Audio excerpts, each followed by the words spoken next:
Magandang umaga sa lahat. So, i-share ko sa inyo itong bagong legit na earning app na sinalihan ko. So, una pong gagawin, i-click nyo itong link na to.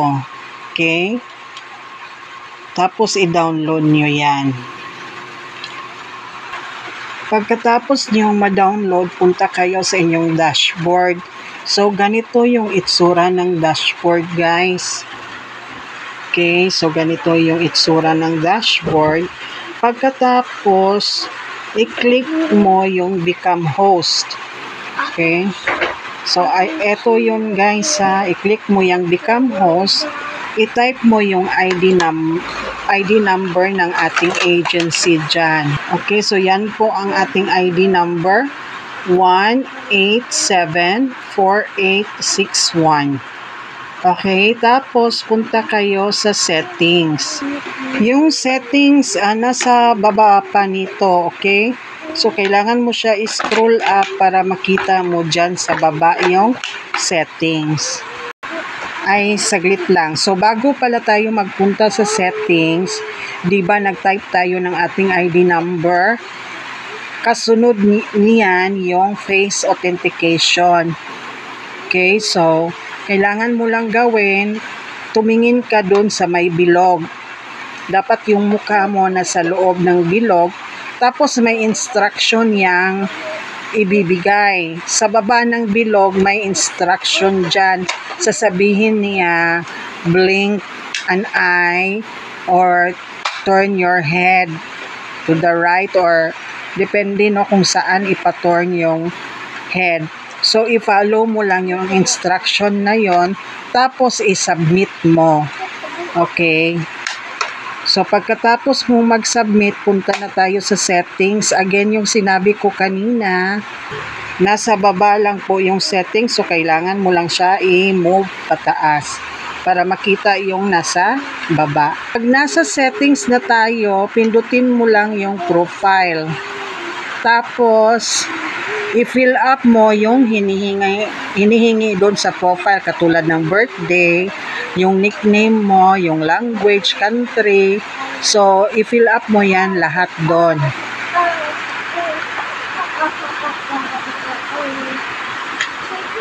Okay, so yan yung profile guys ha. Yan yung itsura ng profile. Pagkatapos, yung nickname natin dapat may logo. May logo dyan ng ating agency. Tapos, dito yung name ninyo. So, ilagay nyo yung name ninyo. Okay. Then next, punta kayo sa agency. Diba may agency dyan sa dashboard mo. Tapos, pa-screenshot. Okay, screenshot mo yon. Okay, so ganito yung itsura niya. Pasend na lang po sa akin para ma-confirm natin kung naka-join ka ba talaga sa ating agency. So, ganyan po yung itsura niya, guys. Okay.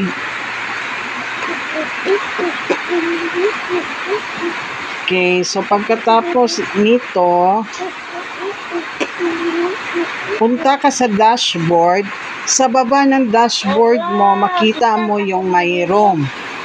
Okay, wait lang ha, ipakita ko sa inyo. Okay, so ito yung dashboard natin. So dyan sa baba, ito yung ating my room. Pero before tayo papasok niyan, punta muna tayo sa task. Andyan sa taas. Okay. So, dito tayo sa task.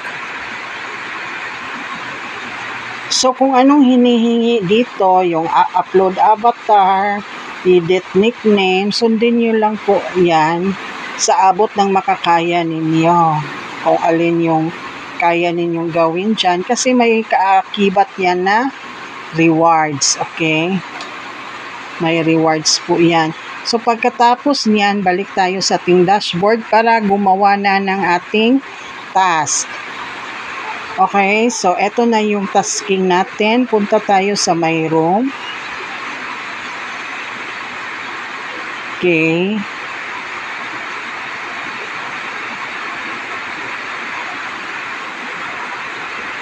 Wait lang. So, i-on lang natin yung mic. Tapos dito sa tabi niya, pindutin mo.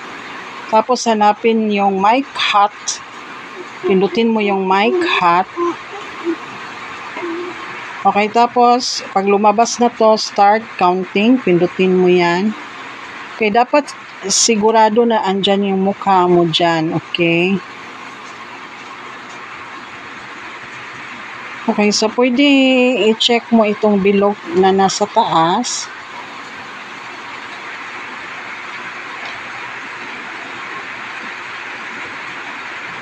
Okay, so dito mo makikita yung salary mo. Okay, so yung base salary niya is 2.5. So 2.5 per hour. So pag matapos mo yung 1 hour mo, may lalabas dito na claim. Pindutin mo yan. Tapos makontinue na naman yan. Kasi yung goal natin is 2 hours, so 120 minutes yan. Pindutin mo na naman yung claim for another hour. Kasi 2 hours lahat yung task natin. Okay, so eto, dito, na-claim ko na po yung 5,000. So, bali 2 hours na task yan. Okay, so kung may katanungan, huwag pong mahiya mag-message po sa akin or sa JC natin. Thank you po.